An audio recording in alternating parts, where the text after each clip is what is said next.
کتنا بڑا احسان ہے اللہ تبارک و تعالیٰ کا کہ صیام کی آیات کے مابین ہمیں ایک طریقہ بتا دیا ہے کہ اے میرے بندے، جب کوئی تکلیف ہو، کوئی زحمت ہو، کوئی پریشانی ہو تو دعا کا چیپٹر آپ کے پاس موجود ہے، دعا کر دیا کرو۔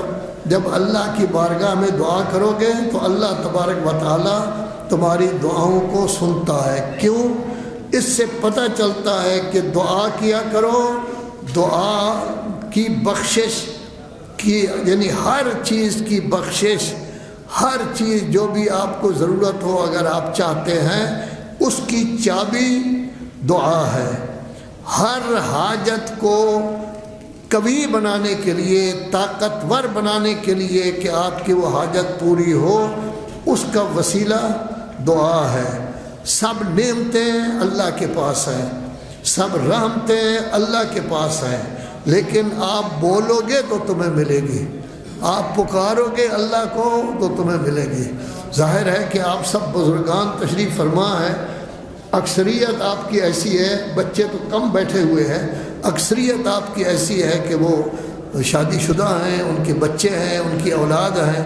تو بچہ جب چھوٹا ہوتا ہے، 2 دن کا، 10 دن کا، 20 دن کا، مہینے کا، وہ بول تو نہیں سکتا، بچہ روتا ہے۔ بچہ جب روتا ہے تو بعض اوقات ماں نہیں سمجھتی، لیکن نانی اماں کہتی ہے کہ دیکھو اس کو اس وقت دودھ کی ضرورت ہے، اس وقت سونے کا ٹائم ہو گیا ہے، اس کا فلاں ٹائم ہو گیا ہے، اس کا فلاں ٹائم، تاکہ اس کے مطابق کام کیا جائے۔ یا مثال کے طور پر لگتا ہے ایسا کہ بچہ نجس ہو گیا ہے، پریشان ہو رہا ہے، اس کو پاک کریں، تو کوئی نہ کوئی وجہ ہوتی ہے یا کوئی تکلیف ہوتی ہے۔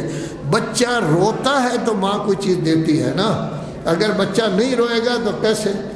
ہمیں بھی چاہیے کہ بارگاہ رب العزت میں ہم اگر 100 سال کے بھی ہو جائیں، اللہ کے سامنے تو ہم بچے ہی ہیں، کچھ بھی نہیں ہے۔ صرف اللہ کے سامنے بچے نہیں ہیں، بلکہ رسول اللہ اور مولا کائنات کے بھی ہم بچے ہیں۔ تو جب ان کے بچے ہیں تو اللہ تو ان کا بھی خالق ہے، اللہ ان کا رازق ہے، اللہ ان کو نبوت امامت دینے والا ہے۔ تو بولیں گے تو تب ہوگا کہ مجھے خواہش ہے، میں چاہتا ہوں۔ دعا جب کریں گے تو یہ اشارہ ہوگا اس بات کی کہ یا اللہ، میں آپ کی دربار میں، دروازہ یہ شریعت کا حکم ہے، دروازہ کھٹکھٹاتے رہو، کھٹکھٹاتے رہو۔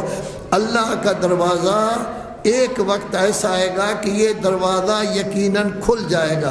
جب کسی دوست کے گھر میں جاتے ہیں، ہو سکتا ہے وہ سویا ہوا ہو، دروازہ کھٹکھٹاؤ، کافی کھٹکھٹاؤ گے تو وہ بیدار ہو جائے گا۔ اللہ سونے والا نہیں، لیکن اللہ چاہتا ہے کہ آپ بار بار دروازہ کھٹکھٹائیں، بار بار بولیں، تاکہ آپ کی دعا جو ہے وہ قبول کی جائے۔